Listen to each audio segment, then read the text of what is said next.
Grading NFL drafts is always fun to discuss, project, and realistically think about where teams will be in a few years and who the next wave of NFL stars will be. The 2022 draft was no different, and 1 year later, we are already seeing players make big impacts on the teams that drafted them. Unfortunately, not every player selected in the first round can become NFL stars, and that is what we're going to discuss in today's video. And if your team's first round pick from a year ago is not off to a good start, that does not mean their career is over. They can easily pick it up in year 2 and beyond. But we all know why we're here, and in today's video, we are grading picks 17 through 32 from the first round of last year's draft. And there is a lot to dive into, and without further ado, let's begin. Cine was the 32nd overall pick as the Minnesota Vikings acquired this pick by trading back with the division rival Detroit Lions. Unfortunately, Cine's rookie season was ended prematurely as he broke his leg during a Week 4 game against the Saints. The only thing you could really say about Lewis's rookie year was he did not start in the first few games, which was kind of frustrating given how bad starting safety Cam Bynum was at times in coverage. I do think Cine would have started towards the end of the season, and I will say if you go watch Lewis's injury, viewer discretion is advised. For now, his draft grade is incomplete. Daxton Hill, the Michigan man, went to the Bengals at 31, and what has to be remembered with this pick is it was meant to be a developmental selection. Jesse Bates is a free agent, and the Bengals made this pick knowing Bates would probably walk and could spend a year not necessarily teaching Daxton Hill, but knowing he was there for Daxton to use at his disposal and to learn from.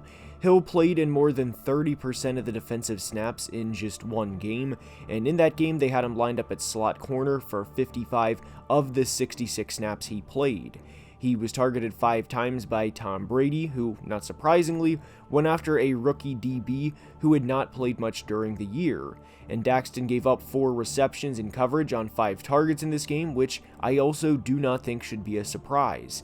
Given he started 1 game, the grade for now, like with Cine, is incomplete. George Karlaftis for the Chiefs is up, and he had a solid rookie season all things considered. It wasn't a perfect rookie season by any means, but he finished second in pressures with 48 behind only Aiden Hutchinson, this is of course among rookies, and looks to have a promising future. If there is one thing you can never have enough of, especially in the AFC, it's pass rush. And in the final 7 games of the regular season, Karlaftis had 5.5 sacks, and at 21 years old, this is very promising for both his future and the Chiefs too. The one big thing with George that has to be cleaned up is how many tackles he missed during the regular season. I do think that will be over time, and for a player who finished the year hot and has a bright future ahead, this is an A- grade with it expected to go up. Guard Cole Strange was a surprise first-round pick, and given he played college football at Chattanooga, growing pains were expected as he entered his rookie season, and there were throughout the first half of the year as he allowed 4 sacks in the first 8 games.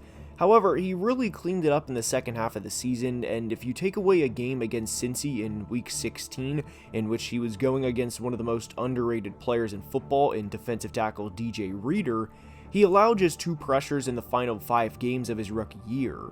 The improvement over the 2022 season for Cole was palpable, and I can't imagine he regresses as he gets more and more comfortable at the NFL level. Yes, this was a very strange pick at the time, pun intended, but a year later it looks like a very solid pick, and Cole gets an A- grade. Devonte Wyatt was the second Packers first-round pick, and he did not play a whole hell of a lot as a rookie. His snap counts increased in the final 3 games as he played at least 48% of the snaps in all of the final 3 games, compared to anywhere from 5 to 15% of the snaps for the majority of the season. He finished his rookie year with 15 tackles and even added a sack in the Week 18 Sunday night game against the Lions. He showed a few glimpses here and there, but for a player who played so little in their rookie year, this grade for now is incomplete.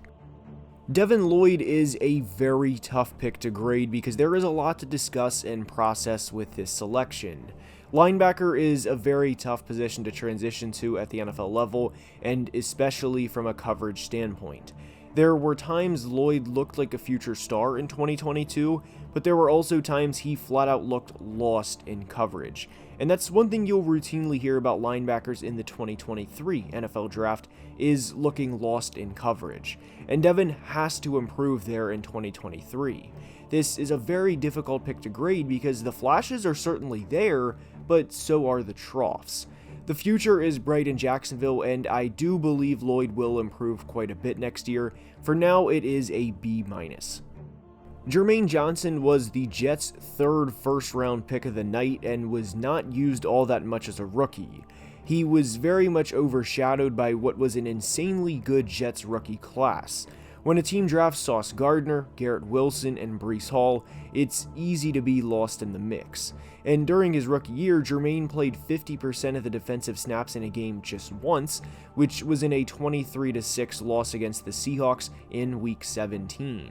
Pass rush is also a very tough position to transition to at the NFL level, and he was a bit of an older rookie as he turned 24 in January.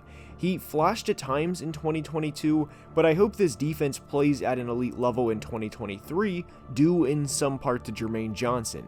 He has a very favorable situation, but for now it is incomplete.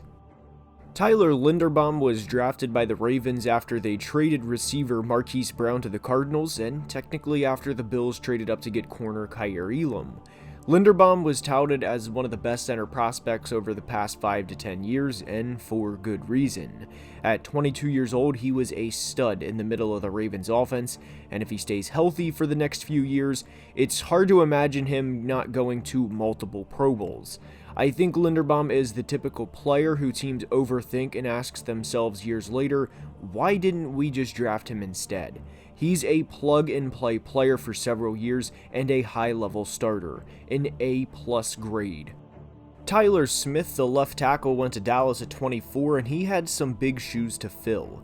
Yes, Tyron Smith has missed a lot of games over the years, but he was an elite left tackle in his prime. And this pick was crucified by Cowboys fans at the time, but a year later, the pick was worth it. I loved Tyler Smith in the draft process coming out of Tulsa and thought he would be good at either position, tackle, or guard.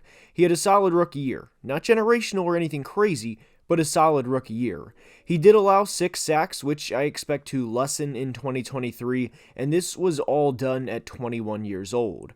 This grade will improve with time, and going up against Micah Parsons in practice will only help Tyler Smith as the years go on, an A- grade 1 year later.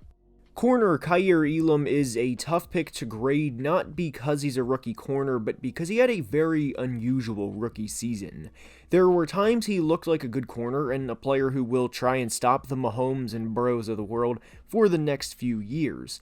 However, there were some inexplicable things that happened to Elam, like being inactive for a game to see, quote, what they had in veteran Xavier Rhodes, end quote. And I think you can argue if Elam was that good, he would not be the one being inactive on game day for a 32-year-old veteran corner, which is frustrating. And I don't think we saw anywhere close to his full potential from Elam's rookie season. It's not incomplete because he played quite a bit and even had a huge interception in the playoffs. It's a tricky one to grade, and 1 year in, we give it a B. Next up is Quay Walker, and he is almost the opposite of Jags linebacker Devin Lloyd. Quay was good in coverage as a rookie and had 121 tackles, 5 tackles for a loss, 3 forced fumbles, and even had a sack and a half. He had a very good rookie season and will be a starter for this team for several years. He didn't have a perfect rookie season by any means, but was a great defensive player for the Packers. It was a very frustrating season for Green Bay, as there are several good individual players on this defense, yet defensive coordinator Joe Barry has a hard time of gelling everyone together and having them play up to their full potential. A good season for Quay, who should build on this next year, in A grade. Trent McDuffie of the Chiefs is up, and because the Chiefs as a team are so successful, this pick went under the radar, and I mean that in a good way. Patrick Mahomes, Travis Kelce, and Andy Reid are always going to get a ton of attention, but after missing about half of his rookie season, Trent was a pleasant surprise down the stretch. And in a draft class where Sauce Gardner was locking guys down left and right, and Seahawks corner Tariq Woolen was on his way to being tied across the top of the NFL for interceptions with 6, it's easy to forget about Trent. And McDuffie finished with the 3rd highest coverage grade of any rookie corner, behind Sauce of course, and Jack Jones of the Patriots. McDuffie unfortunately did not get his first interception of his career in 2022, but that will come with time, an A- grade. Quarterback Kenny Pickett is a very tough pick to grade because there is a lot of context around his rookie season. He flashed at times, but only threw 7 touchdowns during 2022.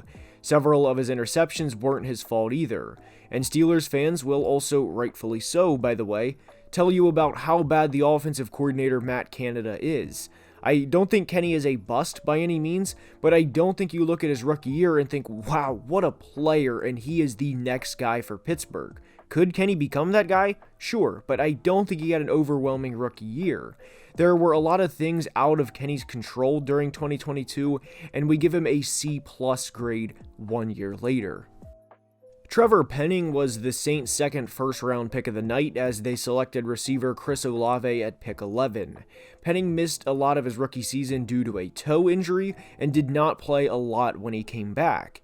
He played portions of games here and there and would occasionally be in, but only played more than 50% of the snaps in one game, which was in Week 18 against the Panthers. He only gave up 1 pressure in what was his starting debut, which I do think was a positive, but given he started 1 game during his rookie season, his grade is incomplete. Receiver Treylon Burks went to the Titans at 18, and this selection is tricky. This was the first-round pick the Titans received from Philadelphia for receiver A.J. Brown, who is playing in the Super Bowl the day after this video is released. Burks flashed at times during his rookie year, most notably on a 51-yard catch over Jair Alexander to end the game and seal the win against Green Bay. There were also a lot of other good rookie receivers in this class, like Olave and Garrett Wilson, for example. Burks is not in a favorable situation, which would be an understatement, but you could easily say that about other rookie receivers who outproduced Burks by quite a bit. I think it was an underwhelming rookie year for Treylon and the Titans as a team, and this gets a C grade. Guard Zion Johnson was the Chargers' first-round pick, and I think this was a classic example of a rookie offensive lineman going through growing pains. There were 4 games in 2022 in which he gave up 4 or more pressures, and none occurred after Week 12. And after Week 12, he started to really come into his own, and despite allowing 2 sacks between Week 12 and the end of the year, there were noticeable improvements. It cannot be emphasized enough that playing interior offensive line at such a young age takes time to develop, which is why when a guard like Quentin Nelson bursted onto the scene in 2018, why it was such a huge deal. I like Zion's gradual improvement over his rookie year, and it is a B-. That's all I have for today. If you are interested in the grading of picks 1 through 16, the video is linked in the description, and I hope you guys enjoyed. Please leave a like and subscribe to the channel if you did, and I will see you next time. And until then, please be safe and have a great day. Love you guys.